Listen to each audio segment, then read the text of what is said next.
Promote کرتا ہے حیا کو، بے حیائی کو اسلام پسند نہیں کرتا.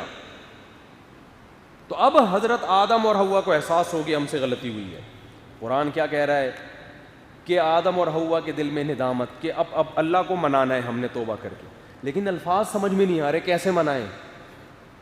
تو اللہ فرماتے ہیں میں نے آدم کو کلمات سکھائے، میں نے آدم کے دل میں وحی کی کہ اس طرح بولو اور مجھ سے کیا کرو.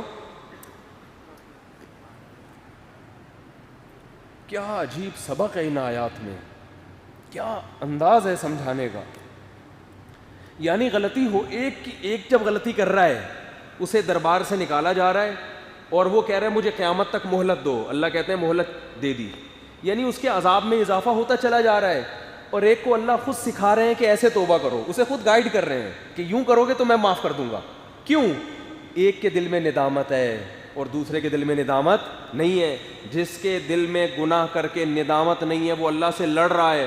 اللہ سے لڑ کے اللہ کی رحمت حاصل نہیں کی جا سکتی. اکڑ دکھاؤ گے تو اور زیادہ عذاب آئے گا. اللہ کسی سے دبتا نہیں ہے، اور اللہ کے سامنے جھکو گے بڑے سے بڑا پہاڑ جیسا گناہ بھی اللہ آپ کے سر سے ہٹا دے گا. یہ چیز اپنے اندر پیدا کرنے کی ضرورت ہے، جس کو کہتے ہیں ایکسکیوز کرنا سیکھو، سوری کرنا سیکھو. اور یاد رکھو اپنے بڑوں کے سامنے اپنی غلطی کا اعتراف کر کے مان لینا، یہ بھی حقیقت میں اللہ ہی سے توبہ کرنے کے مترادف ہے. آپ سے غلطی ہوئی، باپ کی نافرمانی ہو گئی تو باپ سے معافی مانگتے ہوئے لوگوں کو شرم آ رہی ہوتی ہے. یہ سوچ کے معافی مانگا کرو یہ اصل میں باپ سے مانگ رہا ہوں مگر کس کے حکم پہ؟ اللہ کے. تو یہ اللہ ہی سے معافی مانگی جا رہی ہے، شرماؤ نہیں اس میں. ماں سے اگر معافی مانگنی پڑ جائے شرم آ رہی ہوتی ہے بعض دفعہ، تو یہ سوچ کے مانگا کرو کہ یہ کس سے مانگ رہا ہوں میں اصل میں. اللہ نے حکم دیا نا کہ ان سے معافی مانگ، ان کو منا کے رکھو. اس لیے اس میں بڑے بھائی سے معافی مانگنی پڑے، تکبر مت کرو. بولو بھائی یہ کس کا حکم ہے رشتہ داری جوڑنا؟ یہ تو اللہ کا حکم ہے، اللہ کی خاطر مانگ رہا ہوں میں.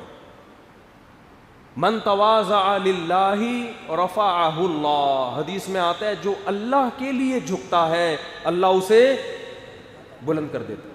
اس سے پتہ چلتا ہے ایک جھکنا انسان کا اللہ کے لیے نہیں، چاپلوسی کے لیے، مکھن لگانے کے لیے، دنیاوی مفاد. جو باس کے سامنے لوگ جھک رہے ہوتے ہیں، یس سر جی سر کر رہے ہوتے ہیں نا باس کے سامنے، مکھن لگا رہے ہوتے ہیں سر سر پلیز سر. بڑی بڑی غلطیاں ہو جاتی ہیں، حالانکہ غلطی باس سے ہو رہی ہوتی ہے. سوری کون کر رہا ہوتا ہے؟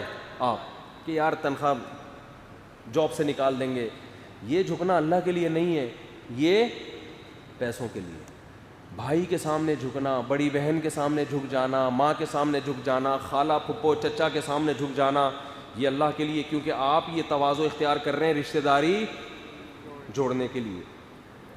اپنے استاذوں کے سامنے جھک جانا، کسی بوڑھے کے سامنے جھک جانا. بوڑھے سے غلطی ہو تو بھی سوری کون کرے گا؟ بولو نا، آپ کرو.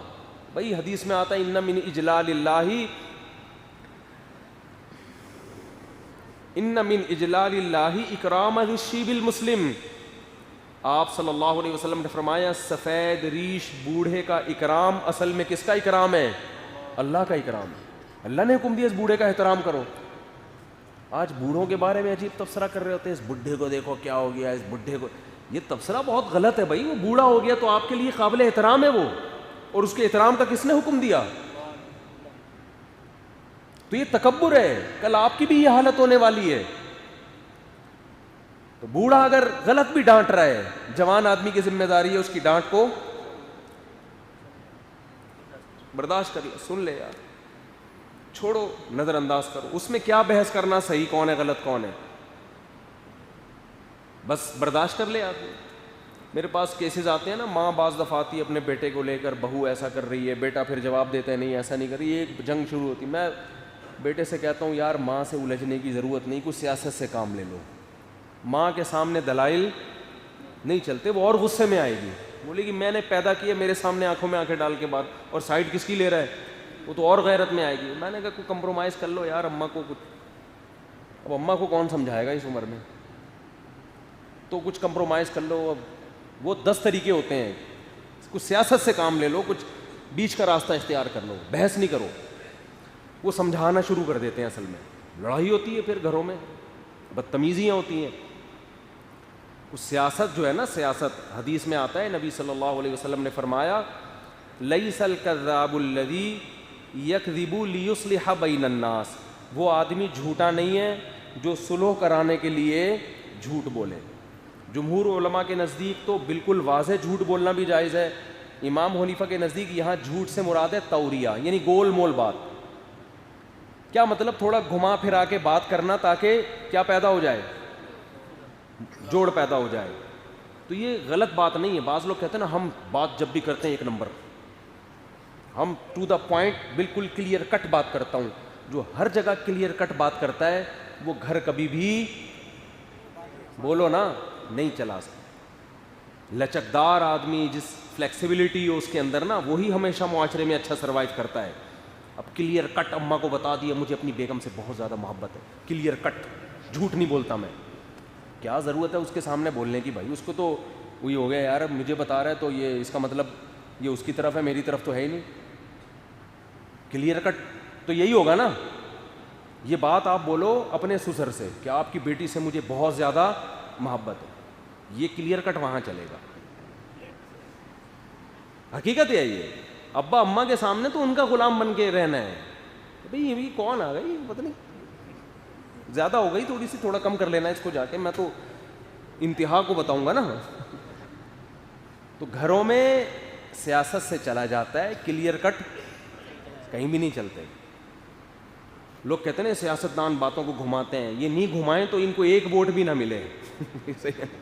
ایک سیاستدان اگر یوں تقریر کرے بھائی آپ مجھے ووٹ دیں، میں اسکول بالکل بھی نہیں بناؤں گا، وجہ اس کی یہ کہ فنڈ ہی نہیں ہے.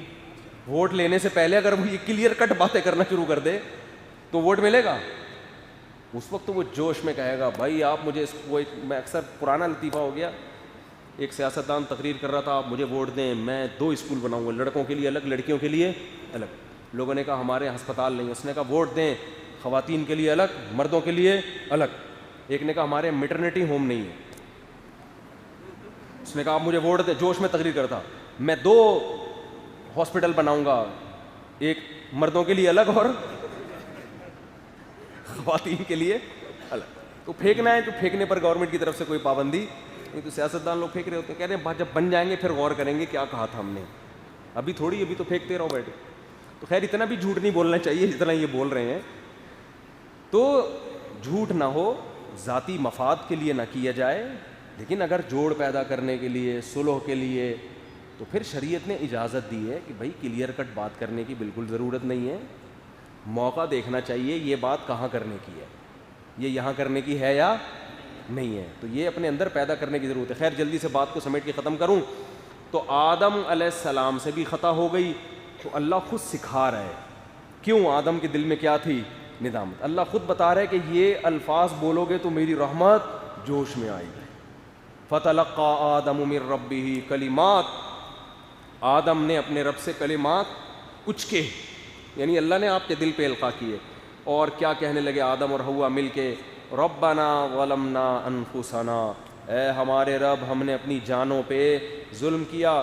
وَإِن لَّمْ تَغْفِرْ لَنَا وَتَرْحَمْنَا، تو نے ہمیں ہماری مغفرت نہیں کی، ہمیں معاف نہ کیا، لَنَكُونَنَّ مِنَ الْخَاسِرِينَ، ہم تو تباہ و برباد ہو جائیں گے. اب ہم تیرے ہاتھ میں. تو قرآن کے الفاظ کیا ہیں؟ ثُمَّ اجْتَبَاهُ رَبُّهُ، جب آدم نے یہ کلمات کہے ہیں تو اللہ نے آدم کو منتخب کر لیا، وَهَدَا، اور آئندہ سیدھے راستے پہ چلایا، غلطی نہیں ہونے دی آدم سے آئندہ. اور اللہ نے کہا میں تیری حفاظت خود کروں.